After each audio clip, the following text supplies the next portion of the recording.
primeiro dia de aula, o professor começou a perguntar a profissão de cada um e o que fazia, a ocupação deles. E o irmãozinho ficou no banco já ficando triste, porque ele falou: Senhor, eu só estudo e congrego, Senhor, o que eu vou falar para ele? Aí o Senhor falou assim: fala o que você faz que eu serei contigo. E o professor perguntou para ele qual que era a profissão dele e tudo, e ele respondeu o que ele fazia. Então o professor pegou e falou para ele assim: você é mais um desses crentinhos fanáticos. Aposto que se eu fizer uma pergunta simples para você, você não vai saber responder igual os outros crentes. Ele falou assim: quem que é o Pai de Deus? Da onde que Deus veio?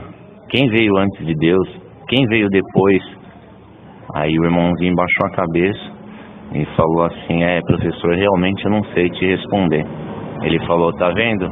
Vocês servem um Deus que não sabe nem o que é, nem de onde vem, nem a origem dele, não sabe nada. Aí ele ficou quieto na comunhão. Aí ele falou: Senhor, e agora, Senhor? Agora eu fiquei confundido e envergonhado. Aí o Senhor falou para ele assim: chama o professor, porque eu vou dar resposta na tua boca. Aí ele falou: Senhor, mas o que eu faço? O Senhor falou para ele: chama, porque eu vou falar na tua boca. Ele chamou o professor então. O professor pegou e falou para ele assim: fala, crentinho, o que é? Você já achou uma desculpa que você vai me dar? Aí ele falou, Deus pegou e começou a usar um servo de Deus. E ele pegou e falou assim: professor, o senhor pode ir na lousa?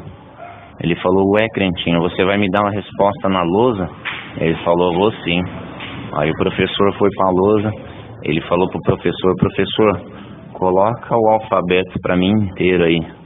O professor falou: ué, mas você vai me dar a resposta no alfabeto? Ele falou: professor, coloca, por favor, que eu vou te responder a sua pergunta. Aí o professor começou a colocar de A a Z. Então ele pegou e falou: tá bom, crentinho, pode responder então. Aí o irmãozinho pegou e falou assim: professor, o que vem antes do A e depois do Z?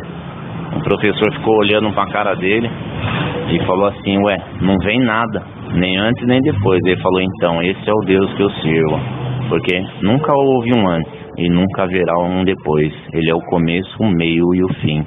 Ele é o alfa e ele é o ômega. Esse é o Deus que eu sirvo, professor. O professor ficou quieto, ficou em silêncio. Deus exaltou o menininho. E no dia seguinte, o professor chegou e falou assim: moço, deixa eu te perguntar, em que igreja você vai? Ele falou: eu sirvo a Deus na Congregação Cristã no Brasil. Ele falou: então a partir de hoje eu quero servir a Deus com você nessa igreja, porque uma voz falou comigo a noite inteira: eu sou o começo, o meio e o fim. Eu sou o alfa, eu sou o ômega. Nunca houve um antes e nunca haverá um depois.